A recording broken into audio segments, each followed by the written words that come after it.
Bonjour à tous et bienvenue sur La Retraite à 40 ans, le podcast pour prendre sa vie en main. Chaque dimanche, retrouvez une personne comme vous qui échange sans fil sur ses origines, ses ambitions, ses aspirations, sa relation à l'argent.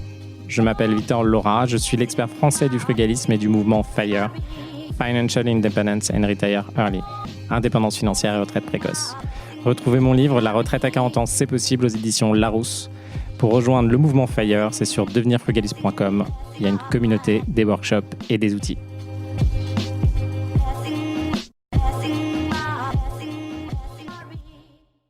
Bonjour à tous, bienvenue dans un nouvel épisode de La Retraite à 40 ans. Et aujourd'hui, on va parler d'endettement et comment dépasser les 35%.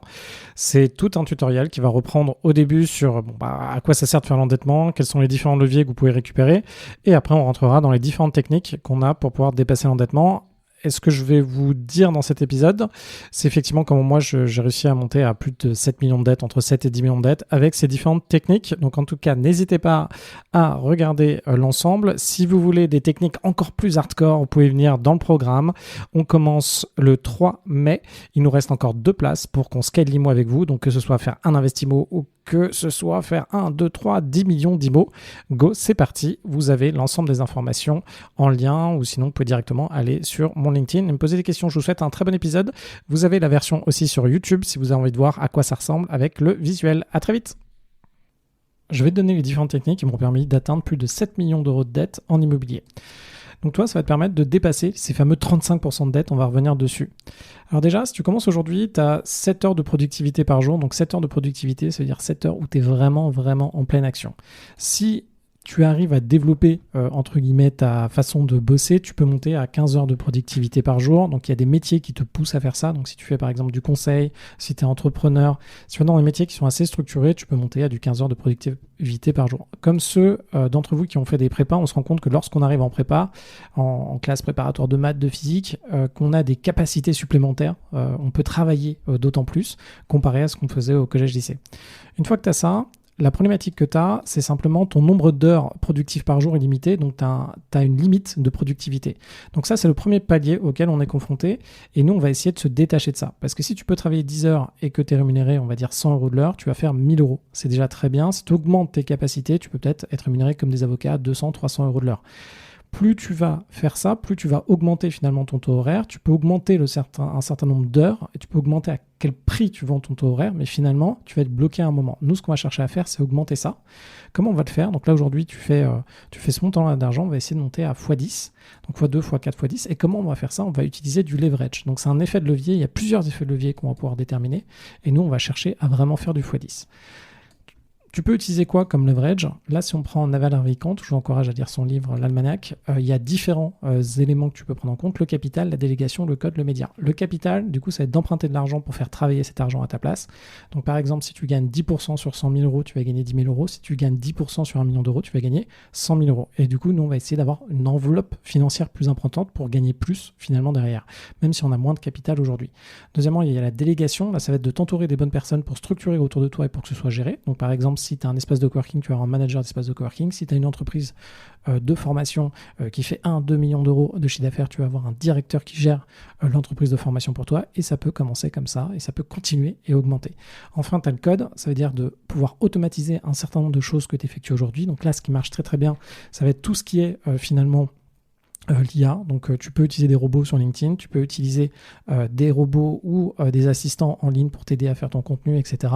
Par exemple, tu veux faire des résumés de vidéos YouTube, tu peux utiliser une IA qui va te résumer ça, tu peux en utiliser une autre qui va t'expliquer comment apprendre ça.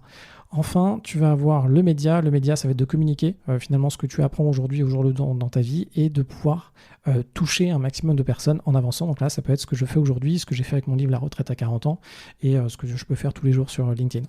Donc on avance. Nous, on va vraiment se focaliser sur le capital. Le capital, on va parler de la dette. La dette, c'est comme la voile d'un bateau. Donc disons aujourd'hui, tu as un petit bateau. Tu n'as pas de voile finalement, c'est comme si tu n'avais pas d'investissement. Si tu n'as pas d'investissement aujourd'hui, tu n'es pas en train de capitaliser tous les mois, tu n'es pas en train d'encaisser des loyers tous les mois, tu n'es pas en train de rembourser un emprunt tous les mois et tu ne génères pas d'argent supplémentaire. Donc si aujourd'hui tu n'as pas ça, ton bateau, tu n'as pas de voile, tu t'avances à 0 km/h et ton objectif en fait tu ne vas jamais l'atteindre d'un point de vue financier. Disons que tu fais maintenant un investissement. Donc là, tu as ta petite voile qui avance, tu as ton mât qui augmente un petit peu, tu avances à 10 km/h grâce à ta voile. Ça va te prendre 10 ans finalement pour atteindre ton objectif. C'est-à-dire qu'en 10 ans, tu vas gagner finalement le montant qui t'intéresse. Si tu augmentes encore, que là tu fais un x2, donc là tu as une voile plus grande, tu as un mât qui est plus grande, tu vas avancer à 20 km/h et en 5 ans, tu vas atteindre ton objectif. Et là, hop, si tu continues à lever encore plus de dettes, finalement, tu vas pouvoir faire un x10. Là, tu auras une très très grosse voile, tu auras un très gros mât. Et là, tu vas avancer à 100 km/h par an.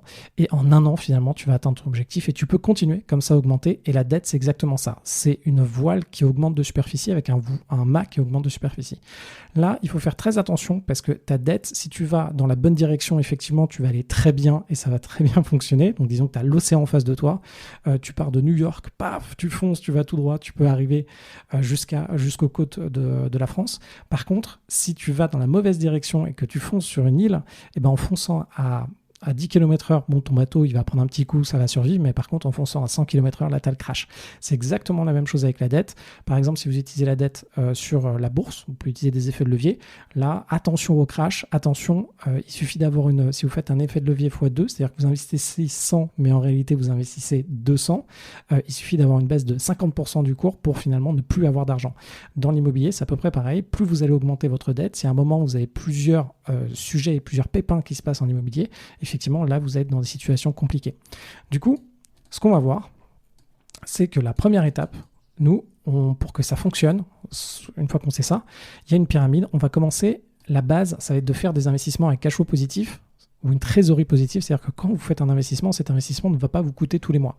Ça, c'est il y a deux façons de le faire. Donc ça, c'est la base. Et dès que vous investissez de l'argent, finalement, vous allez récupérer plus d'argent que ce que vous avez investi. Et la deuxième chose, ça va avoir une activité qui gère du cash.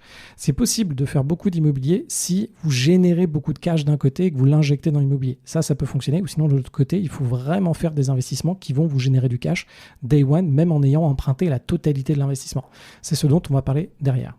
Après, vous allez pouvoir faire démultiplier les investissements à titre personnel. Donc, on va voir ce que ça veut dire. Vous avez plein de techniques à titre personnel pour démultiplier l'endettement. Après, vous allez sûrement passer en entreprise pour augmenter votre capacité d'endettement. Et enfin, utiliser des méthodes exotiques. Donc là, je vous parlais de la majeure partie des méthodes que j'ai utilisées et que vous allez pouvoir utiliser pour continuer à vous endetter. On commence sur la première partie. La première partie, ça va faire des investissements avec cash flow. Donc, vous commencez aujourd'hui, vous n'avez pas d'immobilier, vous allez vouloir faire un investissement immobilier et au fur et à mesure, vous allez vouloir faire, une dizaine d'investissements immobiliers. Vous allez augmenter en termes d'investissement. Comment ça marche ? On va prendre un exemple concret. Vous avez un appartement, vous avez un immeuble avec 2 appartements, un appartement avec 450 € de loyer et 30 € de charge, un autre avec 475 € de loyer par mois et 30 € de charge. Si vous faites ça l'année, ça vous fait 12 666 € de loyer, charges comprises, et vous allez enlever toutes les charges. Nous, ce qu'on va chercher à comprendre, c'est lorsque vous faites cet investissement-là, il reste quoi à la fin ? Vous allez enlever les charges courantes, donc 840 €. Donc là, ça peut être l'eau, ça dépend ce qu'il y a compris dans les charges, mais ça pourrait potentiellement être le chauffage en fonction de comment vous louez votre logement. Vous allez avoir la taxe foncière, donc là, c'est la taxe quand vous êtes propriétaire. Vous allez avoir l'assurance P&O, c'est l'assurance lorsque vous êtes propriétaire. Suite à ça, on va enlever tout le financement. Tout financement, ça veut dire que vous mettez 0 pour faire l'investissement et acheter l'immeuble. Et là, dans ce cas-là, vous avez tous les mois, toutes les années, 6 670 € d'emprunt. Qu'est-ce que ça veut dire un emprunt à 110% ?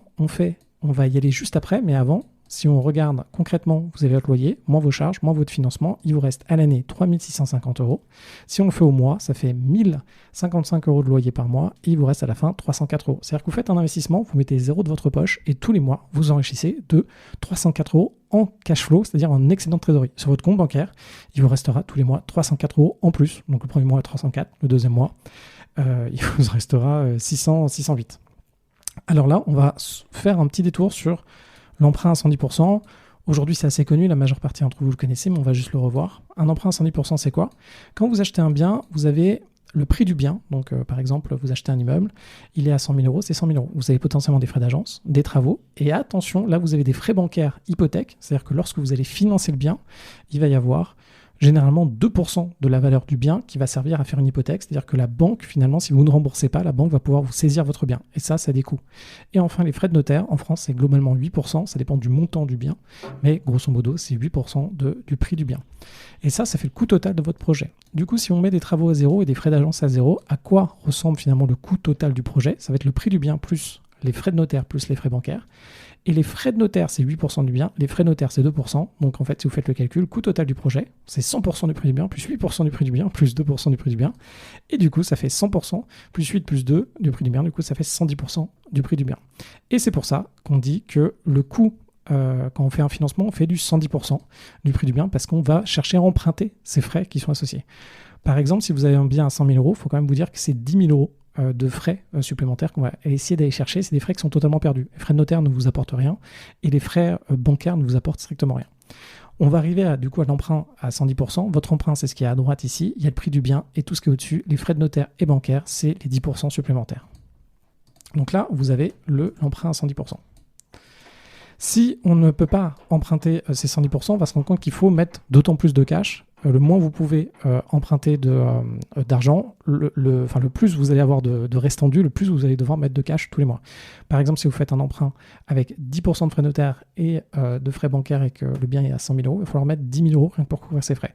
Et du coup, si vous en faites 10, il va falloir mettre 100 000 euros. Donc nous, on va chercher à limiter ça et à faire du 110%. Aujourd'hui, lorsque je fais la vidéo, on est en 2025. Pendant 2-3 ans, il y avait quasiment plus la possibilité de faire du 110%. Là, aujourd'hui, les banques refont du 110% dans certains cas. Alors, on va regarder aussi qu'est-ce qui se passe et comment ça évolue avec un exemple concret sur un bien. Donc là, par exemple, vous avez un prix d'un bien qui est à 72 000 euros, vous avez des travaux pour 21 000 euros et vous avez les frais associés, donc notaire et les frais de notaire et les frais d'hypothèque sont à 6 760 euros. Donc ça vous fait 100 000 euros de coût total d'invest. Et maintenant, on va rajouter le financement, c'est-à-dire que vous allez emprunter du coup toute cette somme auprès de la banque. Et à quoi ça va ressembler? Vous avez un coût total de projet qui va passer à 131 648 euros. Pourquoi? Parce que dedans, on va retrouver les intérêts de votre emprunt qui vont représenter 24%. Les assurances emprunteurs, ça va représenter 2 000 euros. Et les frais dont on parlait juste avant, donc la frais de notaire et hypothèque, ça représentait 5%. Et finalement, le prix du bien représente seulement, avec les travaux, représente seulement 71% de la totalité. Tout ça, si vous faites un emprunt pour emprunter ça, ça va vous faire 556 euros par mois si vous êtes à 2,93 euros sur 20 ans avec 0,6 d'assurance emprunteur. L'assurance emprunteur, on pourra en parler, ça dépend de votre âge, ça dépend de votre condition physique et ça dépend des banques et les taux sur 20 ans évoluent en fonction des éléments. Du coup, vous avez 71% de cette somme-là, finalement, ça correspond à votre bien et du coup, tous les mois, vous allez réellement vous enrichir d'un point de vue patrimonial de 395 euros par mois. Donc non seulement vous allez avoir du cash flow, l'excédent de trésorerie qu'on a vu tout à l'heure, mais aussi vous allez avoir ce gain en patrimoine. Du coup, avec un investissement comme ça, combien vous gagnez tous les mois? Vous gagnez 304 euros de cash flow, puis vous gagnez 395 euros de patrimoine, ça vous fait 699 euros par mois. Donc vous enrichissez de 699 euros par mois. Il faudra qu'on voit ensemble, en fonction de comment vous détenez le bien, quels seront les impôts, mais aussi quels seront les impôts au moment de la cession. C'est-à-dire que là, vous avez du patrimoine qui augmente. Potentiellement, à la fin, vous avez votre bien, du coup, qui est d'une valeur à peu près, c'est ce qu'on a vu ici, de 93 000 euros. S'il prend en valeur par rapport aux travaux que vous avez faits, qui est une évolution dans le temps, à la fin, lorsque vous allez céder, c'est possible d'avoir 0% d'impôt quand vous cédez. Et il y a des dispositifs fiscaux qui vont, par contre, vous demander d'avoir une fiscalité à la fin. Une fois que vous avez fait ça, on peut aller jusqu'au scale à 100 000 euros par mois. Votre scale à 100 000 euros par mois, c'est simplement démultiplier ce type d'investissement. Donc là, on a pris un investissement de base qui était dans l'ordre de 100 000 euros. Vous pouvez exactement trouver les mêmes types d'investissements à 200, 300, 500 000, 1 million d'euros directement. Donc au lieu de faire 10 investissements à 100 000 euros, vous pouvez en faire un seul à 1 million d'euros. Le nombre d'investissements, c'est ce que vous avez ici. Donc là, on en fait 1, 2, 3, etc. jusqu'à 200. Les cash flows par mois, c'est exactement ce qu'on a calculé. Donc quand vous en faites 1, vous avez 304. Quand vous en faites 2, vous avez 608. Quand vous en faites 200, vous avez 60 800 euros par mois. Le patrimoine par mois, c'est ce que vous gagnez d'un point de vue patrimonial. Donc il y a le cash flow ici, là il y a le patrimoine, 395 pour 1. Et si vous en avez 200, 78 000, 79 000 euros à peu près. Le gain total par mois, c'est l'un plus l'autre, donc 700 euros par mois quand on commence, et quand on est à 200, on arrive à 140 000 euros. Et votre patrimoine brut, donc là, c'est 93 000 euros quand vous en faites un. Et si vous en faites, alors pourquoi c'est 93 000 euros encore une fois? Parce que nous, on va prendre en compte simplement le bien avec les travaux ou le bien tout court. Quand on prend le bien avec les travaux, il faut vraiment que les travaux soient valorisés. Et à la fin, si vous en avez 200, vous avez 18 millions de patrimoine, presque 19 millions de patrimoine. Donc si on fait ça avec des investissements qui sont à cash flow positif, ça fonctionne, c'est bien. Par contre, attention, si on veut faire la même technique avec des cash flows négatifs, donc là par exemple, si vous achetez la plupart des appartements qui sont à Paris, la plupart des appartements qui sont dans le centre de Lyon, et que vous les exploitez tout court et que vous les louez tel quel, il y a très forte chance que vous soyez en cash flow négatif. Du coup, là, qu'est-ce qui se passe si vous avez un investissement avec un cash flow négatif, c'est-à-dire qu'une fois que vous enlevez tout parce que vous l'avez acheté très cher par rapport à combien vous pouvez louer, vous allez avoir 200 € de perte de cash flow. Et la problématique, elle se passe en bas en besoin de cash. Vous faites un invest 200 € par mois, la majorité d'entre vous, vous allez être capable de mettre 200 € par mois. Sauf que sur la durée de période de détention du bien, c'est 48 000 € finalement qui seront à apporter dans ce bien-là. Alors attention, parce que généralement dans le temps, on a les loyers qui sont réévalués, donc assez lié à l'inflation, donc finalement ces 48 000 € risquent de ne pas être exactement ça, risquent d'être inférieurs. De l'autre côté, si on en a 2, on passe à 400, et là vous passez à 10, vous êtes à 2 000 € par mois. Donc là vous mettez une pression supplémentaire pour pouvoir finalement faire ces investissements. Si vous montez à 200 investissements, vous êtes 40 000 € par mois en négatif. Du coup là, pour la majeure, très grande partie d'entre nous, ça va être compliqué de faire face à 40 000 € par mois. Donc quand on a du cash flow négatif, alors ça nous permet d'accéder à d'autres types d'investissements, comme des appartements qui sont à Paris, etc., sauf que soit vous avez un business en face qui va vous permettre d'injecter de l'argent, soit ça va devenir très compliqué pour la majeure partie d'entre nous. Et si on continue, on arrive au moment où comment on peut faire pour emprunter autant. Donc là, vous avez vu le système, ce qu'on a fait jusqu'à maintenant. On a regardé ce que ça voulait être, ce que ça voulait dire un investissement à cash flow positif et les investissements à cash flow négatif et les enjeux. Vous avez plusieurs méthodes. Les méthodes, il y a les cas simples, le scale du locatif en perso, il y a l'entreprise et après, il y a les méthodes exotiques. On va regarder ça ensemble. Les cas simples, vous avez une règle qui vient de l'HCSF. L'HCSF, c'est finalement l'organisme qui va déterminer les règles autour de l'emprunt que les banques doivent respecter. Les règles qu'on a aujourd'hui, c'est que vous pouvez rembourser mensuellement jusqu'à 35% de vos revenus. Donc vous prenez vos revenus, par exemple 1 000 €, vous faites x 35%, ça fait 350 €. C'est ce que vous pouvez rembourser tous les ans. Après, vous pouvez emprunter jusqu'à 25 ans. 25 ans, c'est pour votre résidence principale et vous pouvez avoir 2 ans de différé supplémentaires pour faire des travaux ou principalement pour faire des travaux en général. Et enfin, la banque, pour 4% des dossiers, elle peut sortir de ses règles et sortir des 35%. Les 4% des dossiers, et pour 16%, ça peut être pour les résidences principales, ça peut sortir aussi. Ce que ça veut dire, c'est que grosso modo, nous aujourd'hui, les règles sur l'investissement locatif, c'est du 20 ans. C'est pas du 25, c'est du 20 ans. Et on va pouvoir monter jusqu'à ces fameux 35%. Sauf qu'il y a des règles supplémentaires qui sont prises en compte. On va déjà regarder les règles simples. La première, le cas le plus basique. Alors je pense que c'est celui-là. Combien vous pouvez emprunter sans loyer pour une résidence, sans emprunt, sans loyer pour une résidence principale? Ce qu'on va faire, c'est qu'aujourd'hui, vous gagnez 3 000 €, on va faire 35% des 3 000 €, ça fait 1 050 €, et on va regarder quel est le montant possible avec les durées d'emprunt qui sont accessibles aujourd'hui. Pour trouver ce montant-là, vous pouvez aller directement sur Meilleur Taux, et si vous regardez sur Meilleur Taux, on va vous donner les taux d'aujourd'hui.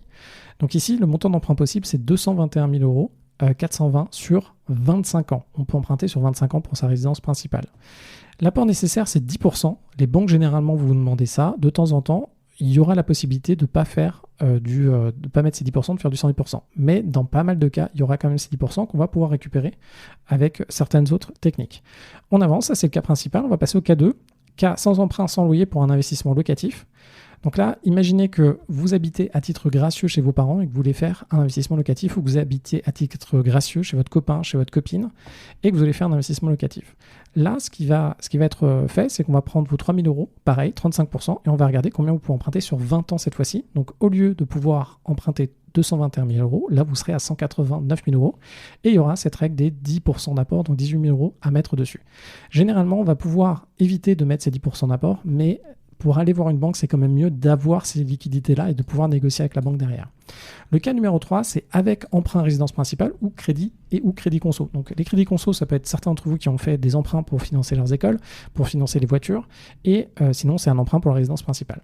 Là, dans notre cas, on va avoir 3 000 € toujours de revenus, on va avoir 35% des 3 000, donc c'est 1 050, et tout de suite, on va avoir les mensualités d'emprunt en cours pour la résidence principale ou le crédit, et c'est 500 €.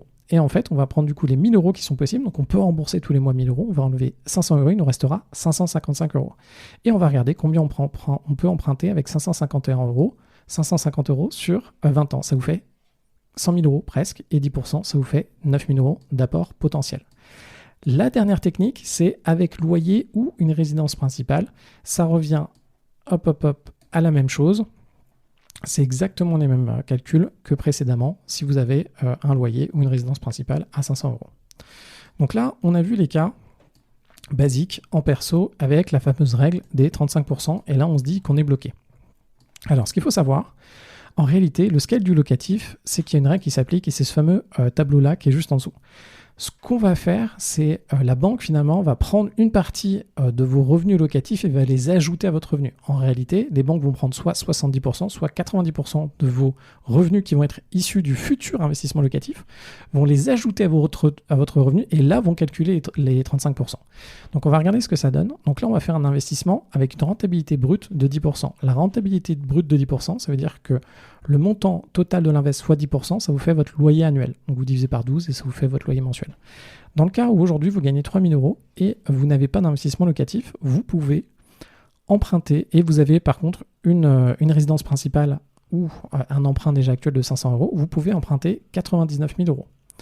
Si vous faites un investissement, là vous allez avoir en loyer mensuel 826 €. De ce loyer mensuel-là, la banque va prendre 90%, donc 743 €. Et du coup, pour pouvoir emprunter, vous allez avoir 3 743 € qui vont être pris en compte par la banque pour calculer votre capacité d'endettement. Lorsque vous avez ça, on va faire 35% de cette somme-là, on va arriver à 1 310 €. Là, aujourd'hui, vous avez déjà votre emprunt pour votre résidence principale de 500 €. Du coup, il va vous rester 550 € que vous allez pouvoir utiliser. Vous allez pouvoir utiliser il va vous rester 760 €. Ces 760 €, vous allez arriver à 137 000 € et il vous restera un petit peu de capacité d'emprunt. Le calcul, c'est quoi? Vous avez les 1300, vous enlevez votre résidence principale, vous enlevez l'emprunt qui vous a permis de faire cet investissement-là et vous regardez ce qui vous reste. Du coup, après, vous allez refaire un autre investissement derrière qui va être le restant finalement. Là, vous êtes qu'à 14%, on va essayer d'arriver à 35%. Vous faites un deuxième investissement un petit peu plus inférieur. Donc là, vous faites un deuxième investissement inférieur à 64 000. Vous faites un autre investissement parce qu'il vous reste 30 000, etc. Vous continuez. Et vous faites la simulation comme si vous faisiez plein de petits investissements jusqu'à la fin. Finalement, vous ne pouvez plus quasiment faire d'investissement. Vous êtes à 35% de votre endettement et vous allez regarder quel est le montant total. Donc ici, ça va être 359 000 €. Plus vous allez emprunter, plus vous allez pouvoir emprunter. Et vous allez faire un multiple de 3 par rapport à ce que vous pouvez réaliser. Ça, c'est la technique en perso. Donc là, vous allez acheter un bien en direct. Quand on parle en perso, c'est vous allez, par exemple, acheter un bien, le détenir vous et pas au nom de quelqu'un d'autre. Après, vous avez les investissements en entreprise. Les investissements en entreprise, vous en avez deux. La première, c'est vous allez créer une entreprise qui va permettre de détenir de l'immobilier. Généralement, on fait ça avec une entreprise particulière, qui est une société civile, qui en plus est restreinte à l'immobilier. D'ailleurs, pour ceux qui m'écoutent, faire une entreprise civile suffit. Vous n'êtes pas obligé de limiter l'activité à l'immobilier. On regardera ça une autre fois. Généralement, ce que vont faire les banques, c'est regarder combien vous avez de cash et elles seront OK pour vous prêter l'équivalent, c'est-à-dire vous allez avoir 25 000 € en cash, ce sera 20% du montant total. Si votre investissement est en cash flow neutre avec cet apport, du coup avec 25 000 €, vous allez pouvoir obtenir 125 000 €. Dès que vous avez du cash, vous allez pouvoir continuer à emprunter. Attention, ça ne marche que si l'investissement est en cash flow neutre à la fin de ça. Et après, vous allez avoir la démultiplication des SCI. Et là, le fonctionnement, c'est la plupart des banques sont OK pour vous multiplier les SCI finalement avec cette technique de l'apport. Et vous allez pouvoir augmenter le nombre d'investissements au fur et à mesure. Vous allez pouvoir monter à 5, 10 millions d'euros d'investissement. Il y a plusieurs conditions qui vont rentrer avec les banques. C'est que vous soyez un beau profil, que vous ayez du cash et aussi que la banque soit OK pour vous accompagner à faire plusieurs investissements. Attention, quand on commence, ça va. Plus on avance, plus on a de biens immobiliers, moins les banques vont vouloir travailler avec nous. Pourquoi? Parce que c'est de plus en plus compliqué de comprendre ce que vous avez. Il va falloir à chaque fois étudier toutes les SCI, etc. Là, ça dépend vraiment de votre partenaire bancaire. Les partenaires bancaires vont vous parler de deux choses. Donc, vont vous parler de votre encours, c'est-à-dire l'argent que vous devez à la banque. Et au bout d'un moment, la banque ne pourra plus vous prêter parce qu'elle aura trop de risques sur vous. Et aussi le droit de délégation, c'est-à-dire à partir de combien la banque peut facilement vous faciliter l'octroi de crédit ou sinon ne pas vous donner de crédit. On avance après sur les méthodes les plus exotiques. Donc là, il y en a plein. Alors, on va pouvoir faire par exemple, disons qu'au bout d'un moment, vous voulez faire des investissements immobiliers, vous allez pouvoir nantir votre apport. C'est-à-dire qu'au lieu de mettre un apport pour faire un investissement immobilier, vous allez pouvoir demander à la banque de mettre cet argent sur un compte qui sera souvent passé en bourse et dans des produits proposés par la banque pour obtenir finalement un financement immobilier à côté. Ça, c'est le nantissement de l'apport. Vous avez une autre technique qui est le nantissement d'action. Si aujourd'hui vous avez un PEA, une assurance vie ou un compte titre, vous allez pouvoir aller voir la banque et lui dire écoutez, j'ai 100 000 €, 200 000 ou pourquoi pas 1 million d'euros sur mon compte titre, j'aimerais bien le nantir pour obtenir un prêt équivalent.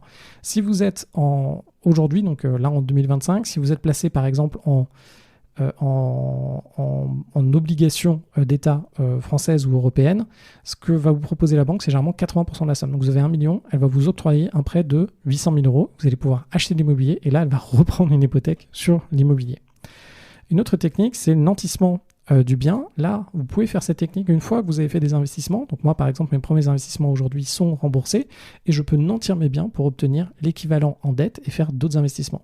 Donc là, si j'ai un bien qui vaut 500 000 euros, la banque sera OK pour me nantir ce bien-là, donc remettre une hypothèque dessus pour 500 000 euros et me reprêter 500 000 euros pour faire un autre investissement. Enfin, vous avez l'entreprise. Ce que vous pouvez faire, vous pouvez... Alors, c'est pas l'entreprise exactement ici, c'est trouver des partenaires. Vous allez pouvoir vous associer avec des personnes qui ont déjà des capacités d'endettement et le faire sous le biais d'une entreprise. Donc si par exemple, moi j'ai encore 300 000 euros de capacité d'endettement, je vais m'associer avec vous et vous allez m'aider à faire identifier le bien, faire la gestion, je peux vous donner 30% du montant du bien et moi garder 70% et on sera associé dans une SCI-LIS et c'est moi qui vais porter finalement l'endettement. SCI-LIS ou autre type d'entreprise SCI-LIR. Dépasser l'endettement SCI à l'IS, donc c'était un peu la même chose que ce que je viens d'expliquer. Il y a aussi endetter son business. Au bout d'un moment, moi ce que j'ai fait, c'est que j'ai finalement créé un business qui générait assez d'argent pour pouvoir ensuite aller acheter les locaux d'activité de ce business-là. Donc j'avais un espace de coworking dans le 15e à Paris et l'activité fonctionnait très bien, générait 80 000 euros par an de bénéfices et du coup j'ai pu m'endetter pour acheter un immeuble conséquent en millions d'euros pour reproduire la même activité un petit peu plus loin. Donc là on a vu ensemble de façon assez brève mais assez complète. Il y a tout un outil que je peux vous partager et qui est sur Excel qui vous donne tous les calculs que je pourrais vous partager. Vous avez les informations en lien au-dessus. Et si ça vous intéresse, vous pouvez venir donc avec nous. Ce qu'on fait avec mes équipes, c'est qu'on regarde votre profil aujourd'hui. On examine avec vous qu'est-ce qui est possible. Et après, on vous emmène pour pouvoir multiplier les investissements et arriver à faire votre premier investissement. Donc déjà, un gros pas, bien comprendre de votre côté qu'est-ce que ça veut dire. Puis après, progressivement, passer à 200, 500, 1 million, 2, 3, 4 millions, 5 millions d'investissements en fonction de là où vous voulez aller. Donc là, vous pouvez prendre directement un call avec moi ou avec certaines personnes de mes équipes qui sont en dessous. Et moi, j'ai hâte de vous retrouver là-dedans et je vous dis à très très vite.